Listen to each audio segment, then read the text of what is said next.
Okay, are you on the fence about starting this crazy, ridiculous carnivore diet? Well, I got some things that might help you out, and a couple things that you can expect, and some thoughts and opinions about maybe how you can start and take that next step. First of all, we this is Anthony Stewart. This is Food for Thought, and we're questioning everything they've ever said. Um, I am on my own health and wellness journey, my N of one experiment. That means the experiment on myself. And they say a lot of stuff out there, and what we're trying to do on this channel is trying to encourage you to seek truth, ask questions, and find out your way, because we are very similar as a species, but we are very different as individuals. So, all right, I've got a lot of friends, a lot of people that I'm helping with nutrition and diet, and a lot of people have seen what I've been doing, and they're curious, or they're, whether they've gone low carb, started fasting a little bit, understanding their metabolism, that last step, going carnivore. First and foremost, you don't have to do anything. This is my way of explaining to you that there are some pitfalls, some curveballs, and some things to expect if you truly decide to do this. I'm going to reassure you that there are thousands, if not millions, of people that are taking this way of eating and thriving. Not everybody agrees with it. The truth be told, there is a lot of arguments and a lot of discourse, some malicious, some just natural.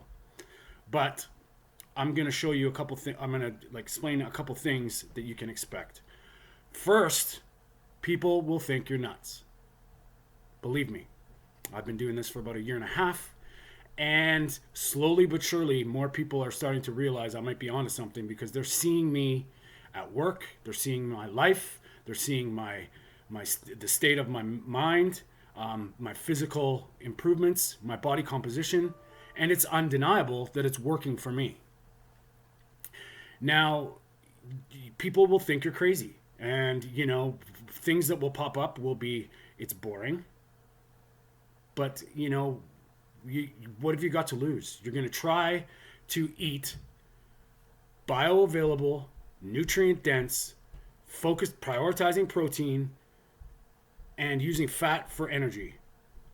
All things that are very, very physiologically possible and required. So if you look at essential amino acids, meat has got them all. I mean, we're not going to go into great detail here, but so your protein's covered.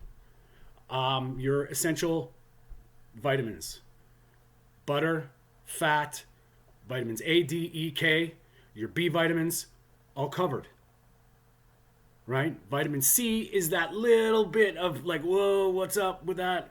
And I can tell you, easily have gone 6 weeks without vitamin C. I am scurvy free. My gums don't bleed. My wounds heal fast. You can ask my boss how fast I heal, because, I work a physically demanding job, and virtually the only thing that I have to regulate is my energy the next day. It's not soreness. It's not, my physicality is there. I'm able to do it and thrive with stable energy every day. So just saying that, your nutrients, your micronutrients, your selenium, your zinc, your copper, your iron, all covered. There may be a hole with some trace minerals, but that might be to do with the quality of meat you're eating. There's ways around that as well. But for the most part, you get everything. You get full nutrition. Your essential fatty acids, eggs. If you add dairy, great. If it works for you, awesome. If you don't, try it out. This is your carnivore diet. So as long as you're eating until satiety, you're filling up with fat for your energy, it's all up to you. If it's from an animal, eat it. If it's not, your choice. Pretty simple. Where else is there a diet that's that simple? Instead of filling up on the stuff that may or may not be good for you, you know what you're eating is good. You know, some people have their own carnivores. The lion diet is just red meat and salt and water. That's pretty extreme, even for me. I still drink coffee. Probably not, you know, the arguments on the side. You know, you talk to Dave Asprey, coffee is beneficial to your life. Talk to a hardcore carnivore, it's still a plant. Technically, it is. If you go down the road of obligate hypercarnivores, which in my opinion, we human beings are supposed to be, 70% of your diet must come from animals, and the rest is debatable. The agricultural revolution was to feed people, not to nourish them. Argue me. I don't. That's my opinion. So when you focus on nutrient density and quality food, you just eat meat. Eat meat. Some people season it. Some people have sauces. I would suggest watching the sauces because there's sugar and, you know, vegetable oils. That's the poison. So, you know, even people that are on this, what do you want? You got to figure out why you're doing this. Are you doing this to heal? Get rid of all the noise. If you're doing this to feel better, you might be able to incorporate some things from time to time. Hell, have dessert once in a while. What do you need? What do you want? If you need some help, contact me. I've got a pretty open mind. I don't believe there is one right way to do this. But for all the people on the fence,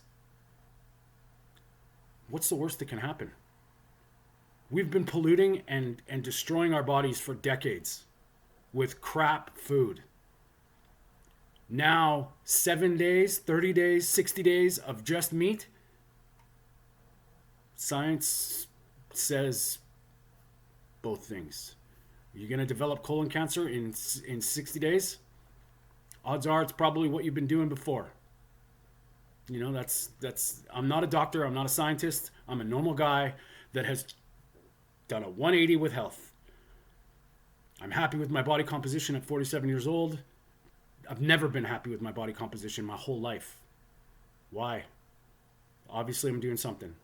Now no one can tell me that I feel like shit, because I feel amazing every day. I focus on foundational pillars of health: breathing, sleeping, moving. I exercise. I go to the gym. Not all the time. Very minimal. I try to get 10,000 steps a day. More for me because I get into my head and I get to think out my life. And I find it's therapeutic. Probably some health benefits there. Not going to deny. But that's the reason I do it. You know, it's up to you. If you fuel your body with the right things, your body will respond 100%. Now, you might have a little bit of trial and error. You know, don't underestimate the power of certain things that you put in your body. If you feel good, it's probably good. If you don't underestimate it. Some people do well with fish. There's arguments about mercury. You know, I don't eat fish if I can help it, but, you know, I'm not afraid of it. There's also counteracting mercury with selenium. So I don't think you have to eat Brazil nuts. You just get your natural selenium with pasture-raised beef or organs. You don't have to eat organs. You don't have to eat a liver. For all the people that don't eat meat, predominantly, liver is a good idea. For the people that do, if you want to, think about it in proportion. The whole animal. If you want to eat nose to tail, there's only one tongue. There's a lot of meat. So focus on muscle meat and the associated fat. Don't be afraid of fat. You're going to have to find your threshold, but that's pretty much it. Everybody will be thinking you're nuts. Everybody will have something to say about the way you're eating. Don't listen to them. Listen to you. And I can suggest one thing. There's a lot of carnivores out there. A lot of carnivore doctors. A lot of carnivore... there's a lot of big carnivore space. I would suggest taking in the information, learning from them, but finding what works for you. And if you need some help doing that, message me, leave a comment below. I encourage this, and hell, send me what you're eating, because you know this is This is a great way to reset your metabolism. It's a great way to reset your physical composition. And wouldn't it make sense what you're putting in your body lets your body work for you? So I would suggest find a mentor, somebody that you can trust, somebody that you have that you can follow along with, and don't be afraid to ask questions, because when it comes down to it, we're all in uncharted territory. Now, if you find something wrong, that's okay. Get an opinion. I'm not saying this way is perfect. I'm not saying my way is perfect. I'm not saying you might not find your way for a while. But maybe follow one person as a mentor, and, don't let somebody speak to you in absolutes. Focus on what is. You need nutrition. Your body doesn't care where it comes from. You need to fuel your body with energy. Your body will deal with it up to a point, but you can look at all the disease and you can trace it back to sugar, arguably. So I'm here to help you. I want to inspire. I want to give you the power to make choices and thrive with your way of doing it. And the last thing I'm going to say is you got to have faith. Take a leap of faith. What's stopping you? You're stopping you. If you want to try it, there's nothing, no harm in trying. See what happens. I guarantee you, you're going to learn a lot about yourself. You're going to learn a lot about your body. And great things happen when you make these decisions. Good luck. And stay strong.